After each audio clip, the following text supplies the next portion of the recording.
무기여 잘 있거라. 어니스트 해밍웨이는 1899년 미국 일리노이주에서 태어나 20세기 미국 문학을 대표하는 소설가이자 저널리스트였습니다.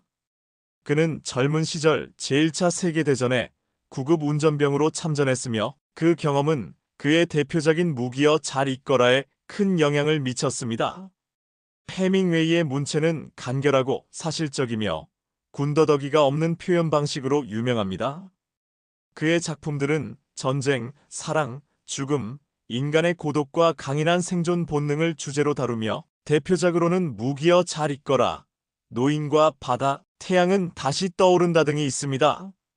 그는 1954년 노벨 문학상을 수상했으며 말년에는 정신적인 고통과 건강 문제로 어려움을 겪다가 1961년 스스로 생을 마감했습니다. 그럼에도 불구하고 해밍웨이는 20세기 가장 위대한 작가 중 한 명으로 남았으며 그의 작품들은 지금도 많은 독자들에게 감동과 깊은 여운을 주고 있습니다.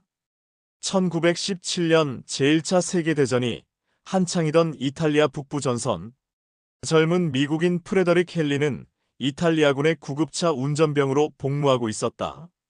그는 포탄이 터지는 전장을 오가며 부상병을 후송하는 나날을 보냈다. 그러나 전쟁이 한창이어도 그는 이 싸움이 자신의 것이라고 생각하지 않았다.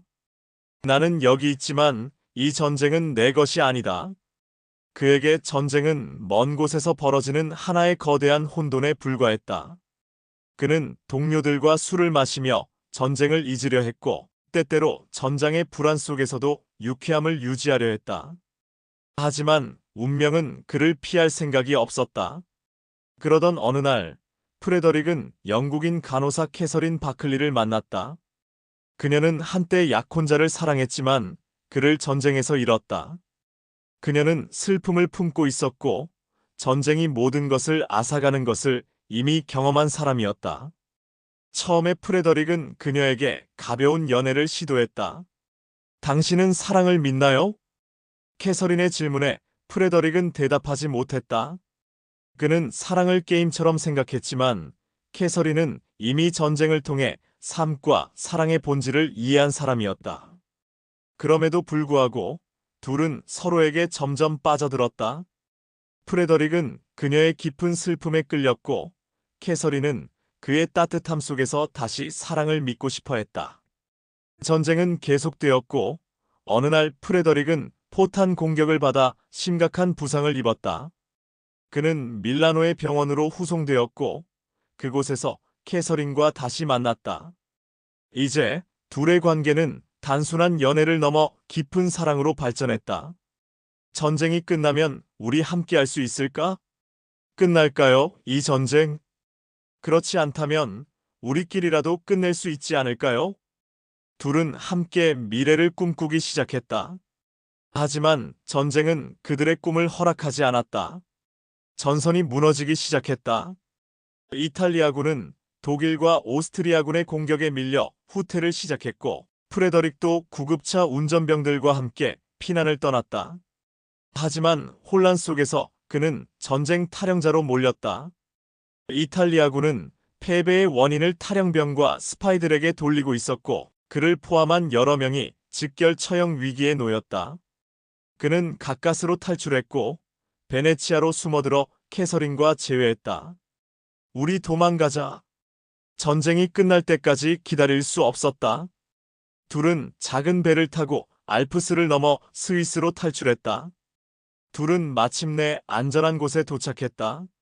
전쟁도 죽음도 모든 것을 잊고 오직 둘만의 세상을 만들기로 했다. 캐서린은 임신을 했고 프레더릭은 그녀와 아이를 위해 새로운 삶을 꿈꾸었다. 그들은 전쟁의 소용돌이에서 벗어나 평화로운 일상을 보냈다. 전쟁은 이제 우리와 상관없어. 그래, 우리는 이곳에서 새롭게 시작하는 거야. 하지만 운명은 그들에게 또 한 번 가혹한 시련을 던졌다. 캐서린은 출산을 앞두고 병원에 입원했다. 프레더릭은 초조하게 병원 복도를 오가며 그녀를 기다렸다. 하지만 출산은 매우 힘겨웠다. 프레더릭, 나 괜찮을 거야. 그치? 그녀는 힘겹게 미소 지었지만 프레더릭은 두려움을 감출 수 없었다. 그 순간 의사가 조용히 다가와 말했다. 아이는 살릴 수 없었습니다. 그리고 캐서린도 점점 힘을 잃어갔다. 프레더릭, 나 무서워. 프레더릭은 그녀의 손을 꼭 잡았지만 그녀는 조용히 눈을 감았다. 그는 병실 한가운데에서 멍하니 서 있었다. 모든 것이 끝났다. 병원 문을 나섰다. 새벽이 밝아오고 있었다. 하늘은 어두운 잿빛에서 서서히 푸른 빛을 띠기 시작했다. 거리에는 비가 내리고 있었고 빗방울이 그의 코트와 모자 위로 조용히 떨어졌다. 그는 발걸음을 뗐다. 하지만 어디로 가야 할지 몰랐다. 스위스의 낯선 거리, 차가운 공기, 그리고 고요한 새벽. 캐서린이 없는 이곳에서 이제 그는 혼자였다. 그녀와 함께할 미래를 꿈꾸었지만 그 미래는 존재하지 않았다. 그는 한 걸음씩 걸었다. 그는 모든 것을 잃었지만 그럼에도 불구하고 살아 있었다. 무기여, 잘 있거라. 그가 속삭였다. 하지만 그것은 단순히 전쟁과의 작별이 아니었다. 그것은 사랑과의 작별이었고, 희망과의 작별이었고, 꿈과의 작별이었다. 그럼에도 불구하고 그는 걸었다. 천천히, 하지만 확실한 걸음으로. 마치 전쟁이 끝난 후의 군인처럼 살아남았지만 모든 것을 잃어버린 사람처럼. 비는 계속해서 내렸고 빗줄기 속에서 그의 그림자는 점점 더 흐려져 갔다. 그리고 마침내 그는 어둠 속으로 사라졌다. 무기여 잘 있거라는 단순한 전쟁 소설이 아니다. 전쟁 속에서 피어난 사랑, 그리고 결국 모든 것을 앗아가는 운명에 대한 이야기다. 해밍웨이는 전쟁이 인간에게 남기는 상처와 운명 앞에서 인간이 얼마나 나약한 존재인지를 보여준다. 프레더릭은 결국 모든 것을 잃었지만 그가 사랑했던 기억만큼은 영원히 남아 있었다. 그리고 전쟁은 계속되었다. 하지만 사랑 역시 계속되었다. 무기여 잘 있거라. 그리고 사랑이여 잘 있거라.